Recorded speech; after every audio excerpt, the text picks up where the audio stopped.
Assalamualaikum warahmatullahi wabarakatuh. Di sini saya Fadli Ahmad Febriana dengan NIM 12070100803. Di sini saya akan menjelaskan materi struktur data yaitu tentang binary tree atau pohon biner. Pohon biner itu atau binary tree itu adalah sebuah pohon dalam struktur data yang bersifat hierarki. Bisa didefinisikan juga sebagai kumpulan simpul dengan setiap simpul yang banyak mempunyai dua anak. Nah, si anaknya itu diberi nama left child dan juga right child. Seperti apa itu nanti akan ada pembahasannya. Nah, jadi binary tree ini terdiri dari sekumpulan node-node, yaitu yang pertama memuat elemen. Yang pertama yaitu memuat elemen mempunyai link ke node yang lain. Nah, lalu si tree ini mempunyai header akan merujuk ke root atau node yang paling atas. Lalu yang ketiga, tiap node kecuali root itu pasti jadi left child atau right child. Nah, ini yang disebut root. Lalu di sini left child, di sini right child. Nah, di sini berarti nanti. Lalu ke pembahasan selanjutnya yaitu mengenai balance binary tree atau pohon biner keseimbangan. Jadi tinggi maksimal suatu tree ini adalah n kurang 1, di mana n itu adalah jumlah node. Nah, dalam melakukan suatu operasi, misalnya insertion, penyisipan, deletion, penghapusan, ataupun dan searching, pencarian, kecepatan waktu merupakan hal yang sangat penting gitu untuk diperhatikan. Jadi setiap operasi pasti diharapkan dapat berjalan dengan baik sehingga suatu operasi maka semakin baik. Cepat atau tidaknya suatu operasi pada ketinggian pohon tersebut semakin rendah, itu semakin cepat.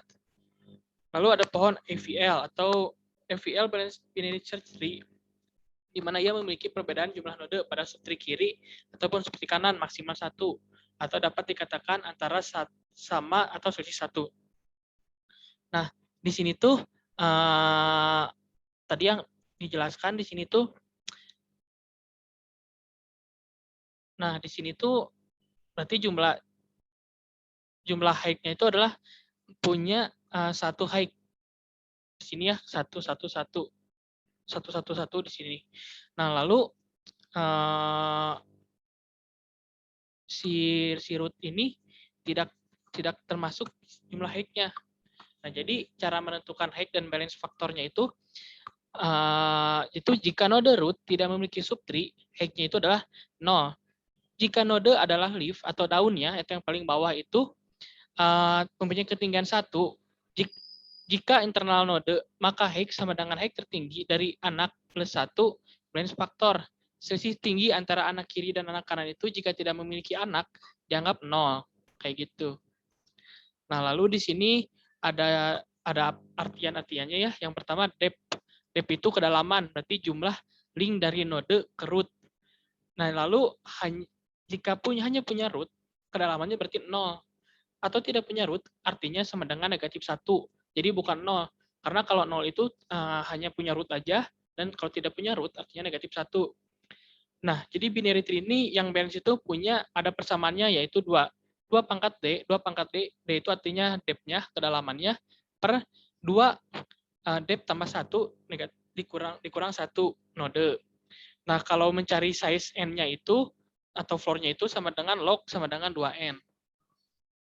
Lalu yang ketiga yaitu pembahasan materi mengenai binary search tree atau merupakan tree yang terurut, ordered binary tree, yang memiliki kelebihan bila dibanding struktur data lain, yaitu proses pengurutan dan pencarian ini dapat dilakukan bila data sudah tersusun dalam struktur data binary search tree.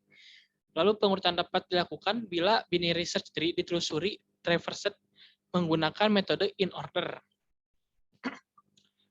Nah, lalu ini ada aturan dalam membangun binary search tree.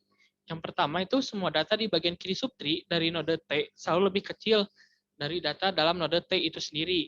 Yang kedua, semua data di bagian kanan subtree dan node T dari node T selalu lebih besar atau sama dengan data dalam node T. Nah, di sini tuh binary search tree berikut adalah sebuah binary search tree yang berukuran 9 dengan kedalaman 3 dengan node downleaf adalah 1, 4, 7, 13.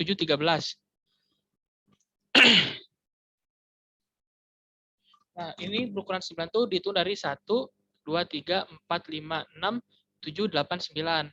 Kedalaman 3, karena ini kan root-nya, kalau root itu berarti dihitung 0, berarti yang pertama itu kedalamannya 1, 2, ini 3. berarti ada 3 kedalaman, depth-nya ada 3. Lalu node daunnya itu leaf adalah nilai ini 1, 4, 7, 13. Nah, ini referensi-referensi yang saya gunakan dalam mengerjakan pemanasan kali ini. Ada 5 provinsi, yaitu 5 referensi. Lalu acuan utamanya itu adalah buku data struktur Java underscore collection. Mungkin sekian pembahasan mengenai pemanasan 1 yang saya jelaskan secara lisan. Mohon maaf bila ada kekurangan. Terima kasih. Wassalamualaikum warahmatullahi wabarakatuh.